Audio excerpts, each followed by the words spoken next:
Hey, what's up? I'm Nick Schwartz, and you're watching Blog and Panties, the video podcast where I discuss my alcoholism, my womanizing, and my writing, usually in that order.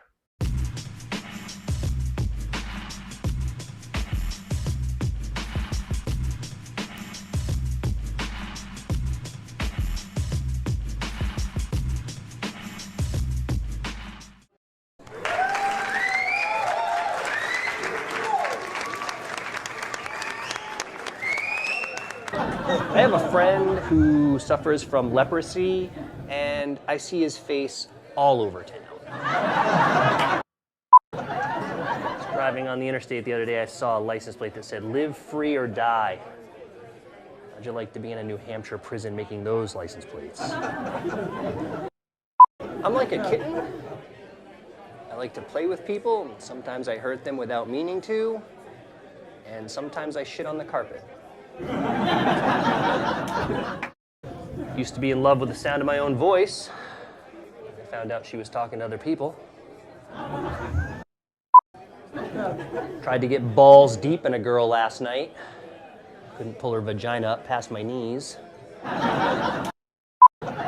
No thanks, like button on porno website.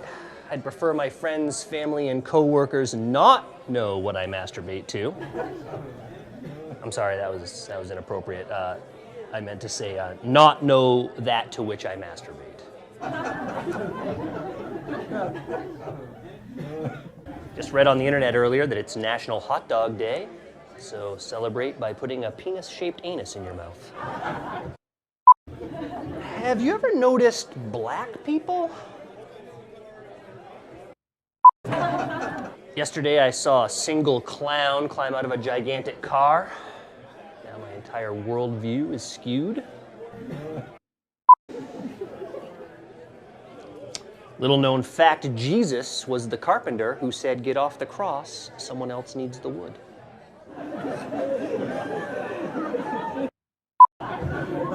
Amelia Earhart is hot.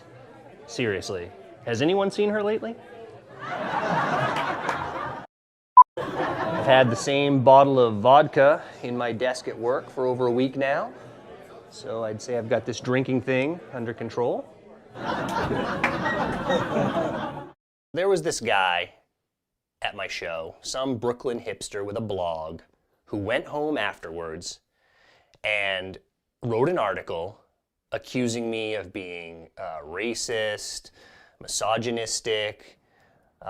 He posted some examples of my jokes taken out of context.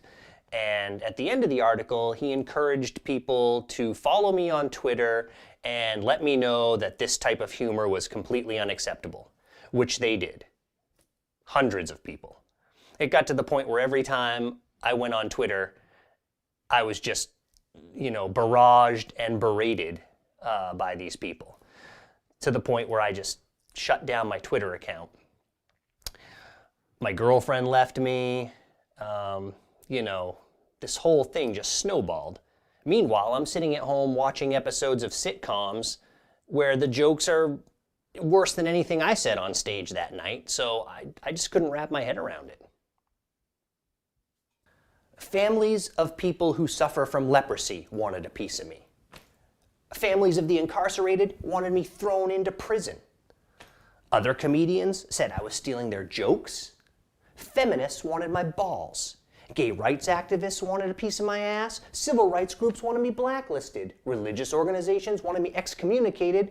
Alcoholics Anonymous knew my name. Even Amelia Earhart's family was looking for me. So after all the controversy surrounding my stand-up act surfaced, I went back to my day job writing for a weekly newspaper.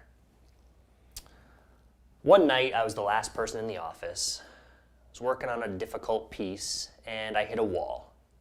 So I decided to take a break, cruise the internet. After a few minutes, I ended up looking at some porn. Now, maybe it was because I'd had a few drinks. Maybe it was because I was feeling low because my girlfriend had left me and, all the stuff with the stand-up set, but I ended up masturbating at my desk. I know it was wrong, but I figured who's gonna know?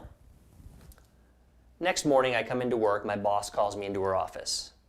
She's got the head of human resources in there, and this woman who worked as a administrative assistant, I think, maybe, I don't even know what she was doing in there. But I had to sit with these three people and watch security camera footage of myself masturbating before they told me that I was being fired for masturbating at work.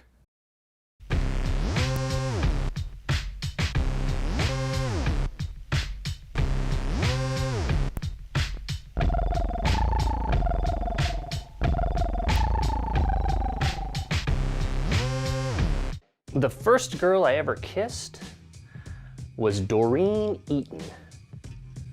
She had this huge Jewfro.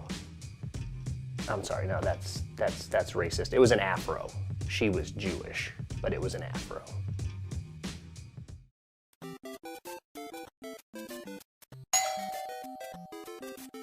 Come in. Hey, what's up, man? Oh, hey, man, my brother Matt said you were in town. Yeah, man, I'm helping him out with that web series. Yeah, I heard you lost your job. How? Well, your mom said something about it. You talked to my mom? Well, no, she posted something about it on Facebook. You're friends with my mom on Facebook? You know what? You should get a hold of Mike Mello. Mike Mello, that meathead jock that we went to high school with? Why? Yeah. Well, he's got more money than he knows what to do with. How? Well, he wrote some book, Vampire High School or some shit. That dude wrote a book? I didn't even know he could read. Yeah. I think you know his wife, Lynn Small, maybe? Lynn Small, the girl that I dated all through high school. Yeah, that's the one. Hey, what else you got going on? I've got a great idea for a blogcast. Oh, yeah? I'm just going to review things. Like what? Well, for instance, some brothers, I'm not being racist, I mean my brother, would have you think that Stacey Perry's Shake It Off is the best video around. But I think that Eddie Murphy's Party All Night Long is. Right? A party all the time? Is that Eddie Murphy party all Eddie the time? is really into the video, and it's got Rich James in it.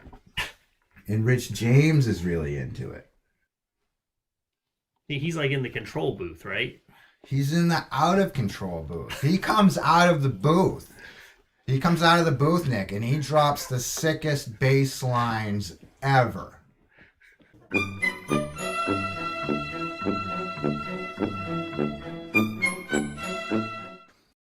In 1999, Eminem's released a song called I Just Don't Give a Fuck. Later on, he released another song called I Still Don't Give a Fucks. Do you realize how few fucks you have to give if you write 2 songs about not giving a fuck, Susie?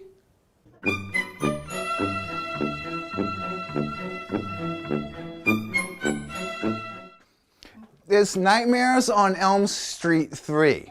It's the Dreams Warriors. It's got Snaggletooth in it, and Dawkins does the soundtrack, Susie.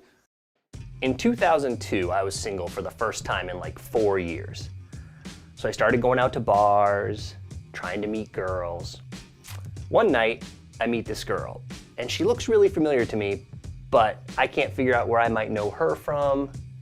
We talk about it a little bit. She can't figure out where she might know me from. The night progresses. We're getting along well. We have some drinks. We end up going back to her place. A few drinks after that, we're having sex. In the middle of this, I look down and it hits me.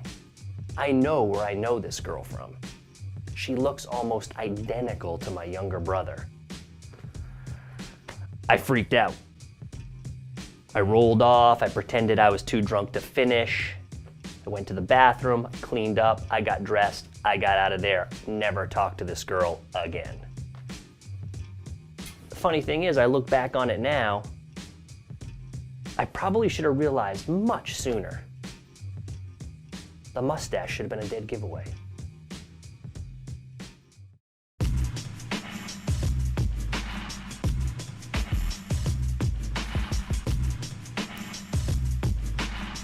if there was a little dish on the counter that said, give a fuck and take a fuck, and M&M was a cash register, the dish would be empty.